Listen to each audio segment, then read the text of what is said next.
আমরা দেখতে পাচ্ছি বিশাল বালুবাহী বাল্কি এই মেঘনা নদীতে। তারা কিন্তু বালু নিয়ে প্রান্ত থেকে ও প্রান্তে ছুটে চলছে। নদীমাতৃক বাংলাদেশে নদী দৃশ্যপট দেখতে কিন্তু খুবই ভালো লাগে। আপনারা দেখতে পাচ্ছেন ছোট নদী, ছোট নৌকা, বড় নৌকা এবং সুন্দর এই নদী পথ চলাচলে আমাদের নদীমাতৃক পথ চলায় অনেক সুন্দর। আমরা মাঝি ভাইকে দেখতে পাচ্ছি, তিনি নৌকাতে একজন যাত্রী নামিয়ে আবারও নৌকা গন্তব্য বাসগাড়ির দিকে আমরা রওনা হচ্ছি। বিশাল বিশাল জাহাজগুলো কিন্তু যাচ্ছে এবং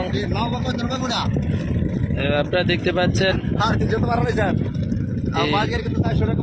সুন্দর আরেকটি বাল্কি আসছে মেঘনা নদীমাতৃক এই নবীনগর রায়পুরা আমরা আছি। আপনারা আমাদের সাথে আজকে বিকেলে থাকবেন খেলার মাঠে।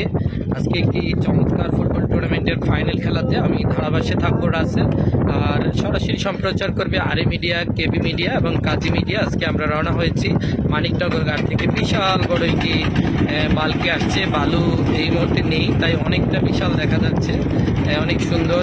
এই মুহূর্তে আপনাদেরকে মেঘনা নদীতে আমরা নিয়ে আসলাম। মেঘনা নদীর অপরূপ সৌন্দর্যর ভূমি।